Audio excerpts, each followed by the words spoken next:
प्रणाम सभी मित्रों को। आज का हमारा चिंतन का विषय कि जब ये भोग जो है यह सब प्रकृति की ही देन है, तो भोग कहाँ से गलत हो गया।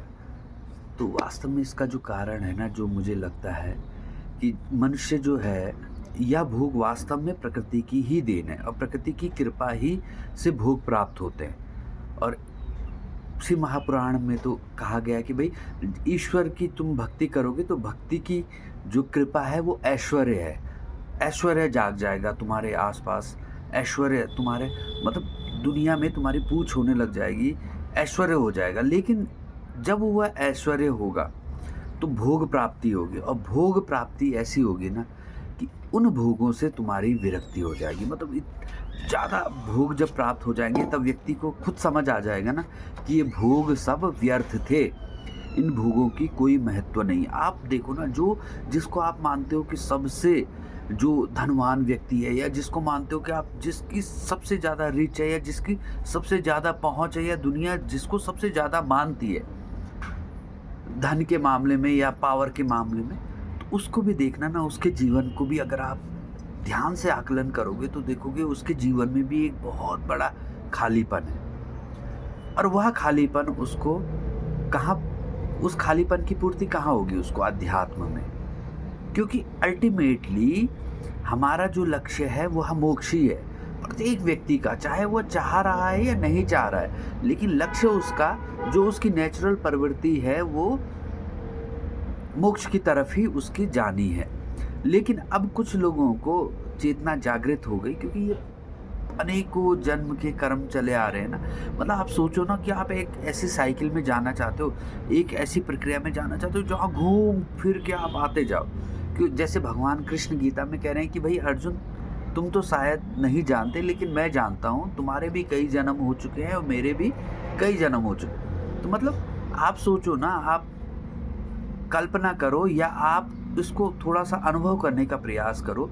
आप आज के थोड़ी हो, आप तो जब से यह सृष्टि बनी आप किसी न किसी रूप में इस प्रकृति में विराजमान हो, और लगातार प्रकृति को भोगने की वजह से भोगने की वजह से पुनः पुनः पुनः पुनः यह प्रकृति आपको दोबारा जन्म दे रही है बार बार। क्योंकि भाई आपका मन तो प्रकृति में ही अटका हुआ है ना, इसी के भोगों में अटका हुआ है ना।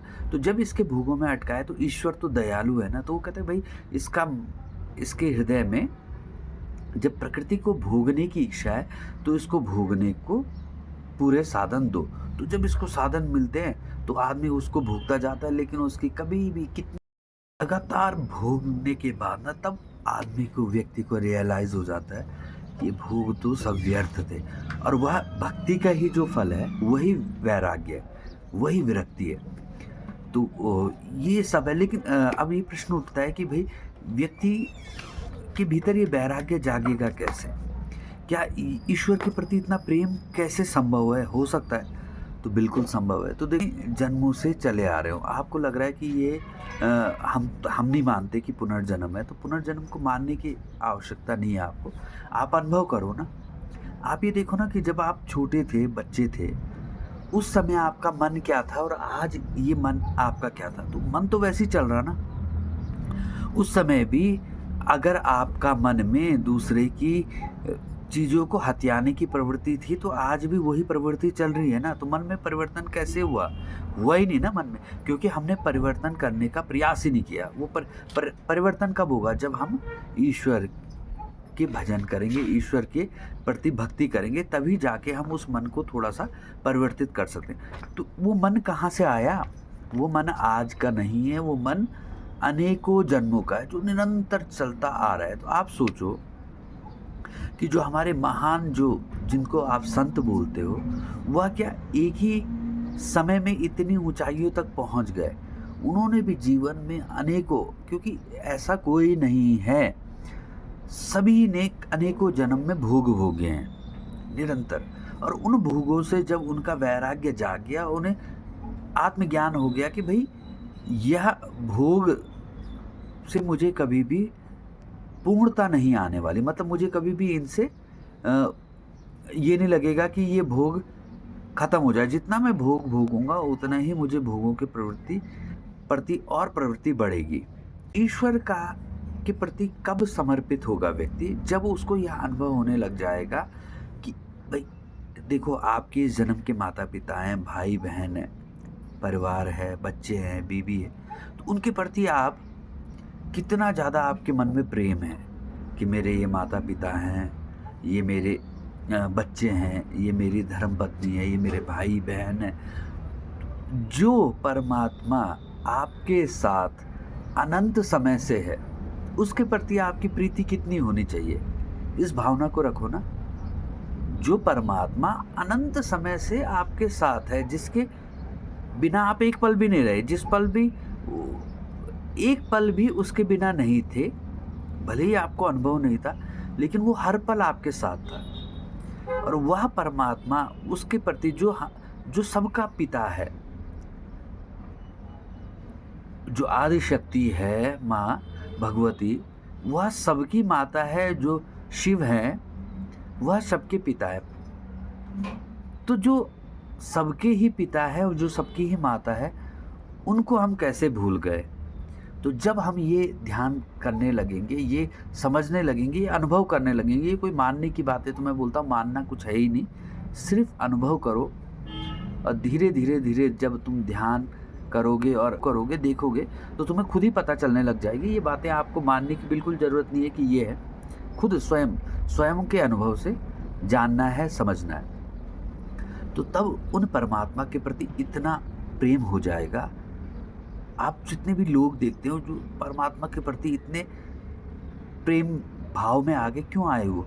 क्योंकि उनको अनुभव हो गया ना कि जो हमारे साथ जन्मों से है, उसके प्रति अगर हम समर्पित नहीं हो रखे, उनको हम अपने को न्योछावर नहीं कर पा रहे हैं, तो वो सच्चा प्रेम थोड़ी है।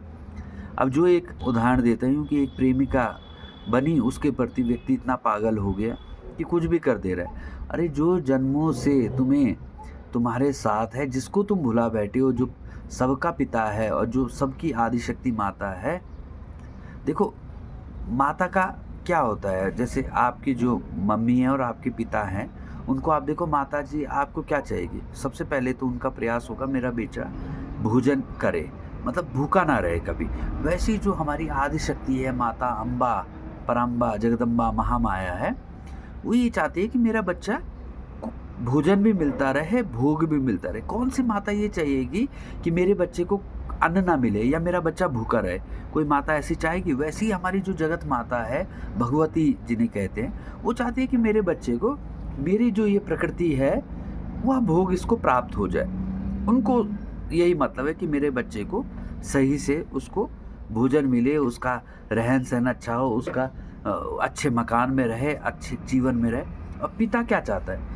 पिता चाहता है कि मेरा बेटा एक जगत में एक नाम कमाए, ये चाहते हैं ना, और एक अच्छा काम करके एक जगत में नाम कमाए। वैसे ही परम पिता चाहते हैं। परम पिता क्या है? मुक्ति के साधन है, जो भगवान है, जिनको ब्रह्म कहते हैं। और माता जो आदि शक्ति है, जिनको हम महामाया भगवती कहते हैं, वो कि तुम अपने समस्त भोगों को भोगो।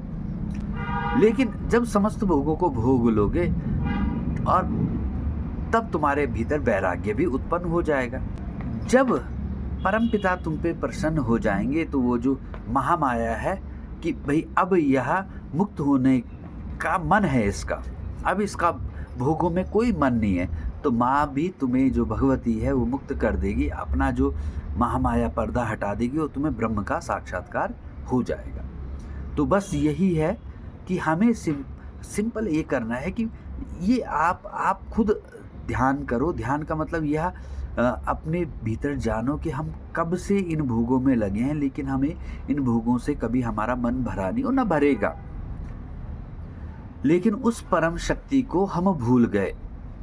और अगर आप भोग भी भोग रहे हो ना, और परम शक्ति का भी आपको ध्यान है, तो वह भी वैराग्य आपके अल्टीमेट आना ही है। क्योंकि लक्ष्य व्यक्ति का मोक्ष है। क्योंकि मोक्ष मतलब इस जो साइकिल चल रही है, कौन चाहेगा कि इस साइकिल में लगातार घूमता रहे लगा? क्योंकि कितना भी सुखी व्यक्ति आपको दिखे ना, आप कहो कि इससे बड़ा ना धनवान कौन है, उसके जीवन में भी आप देख लो, आपके बराबर ही दुख उसके जीवन में भी विराजमान है।